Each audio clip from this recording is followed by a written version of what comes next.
Axel was actually posted on a group that rescues use to connect them with shelters who have animals needing intake. So these are animals that come into the shelter that cannot be adopted right yet. So they usually transfer them to animal rescue. So in Axel's case, just given his size, he's not really able to fit in the shelter compartments.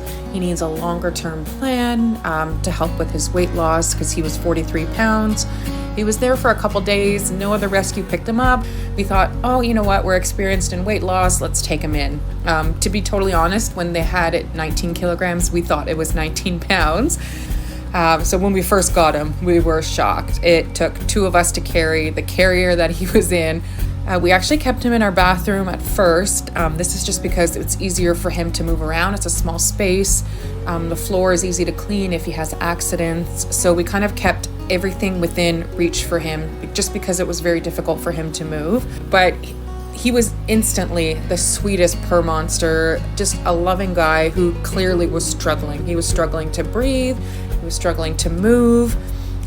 You had to bring the food to him. We ended up taking him to our vet clinic. They did the scans, the blood work, and shockingly, he wasn't diabetic. He just had some inflammation and that showed up in his blood work, which is understandable just given his size and how hard that would be on his body. And it was hard because the scans just couldn't see clearly. They just weren't clear because he just had so many layers of fat. From what they could see, everything looked great. Our vet did let us know, his prognosis is guarded, and that kind of means they really don't know what the future holds for him. He can pass away suddenly. He can develop complications.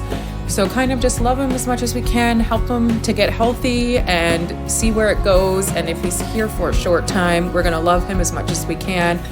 But we obviously hope that he's here for a long time. So right away, we put him on a diet. It's like a high protein, low calorie, low carb food. And then we did kind of like a human calorie counting. We used an app to make sure that we were feeding him the appropriate amounts. And he started to lose weight quite rapidly. So we knew that it was likely a matter of overfeeding in his previous home. Initially, he was losing weight too fast, which is actually really dangerous for obese cats, but especially for morbidly obese cats. They really need to lose weight at a slow pace. So we finally figured out after a few weeks how to get that weight loss more on a better plan. And how we did that was, again, through calorie counting, a special diet, and movement. So little by little, we'd move his food dish a little bit further.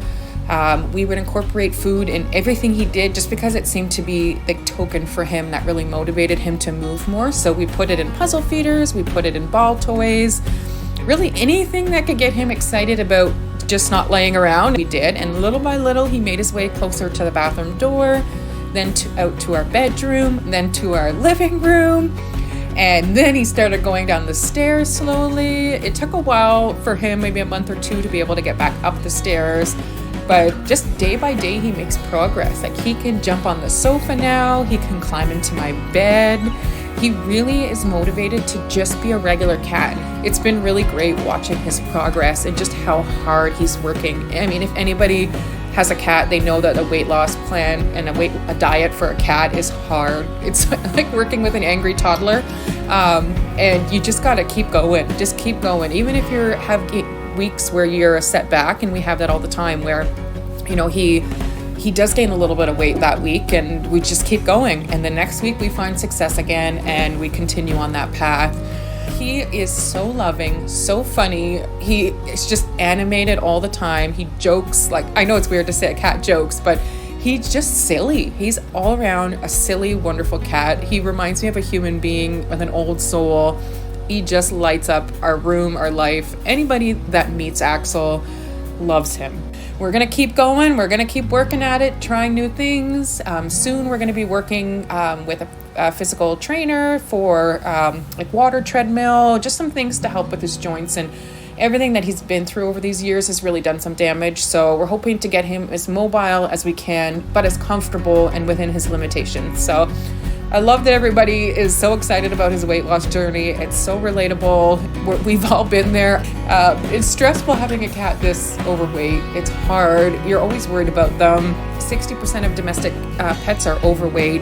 It's really becoming an issue, and we're seeing cats weekly getting sent to us saying, "Can you take this one in?" and they're 30, 40 pounds also. Like, Axel's not a one-off. This happens so often now. It kind of breaks my heart because these people are wonderful pet owners, I'm sure, and they just don't realize that they're harming their cats by doing this. If we can motivate some pet owners to try some things maybe at home to help their pets, maybe want to reach out to their veterinary clinic and not feel judged and feel like they have the power to make those choices for their pets, we're super excited about that.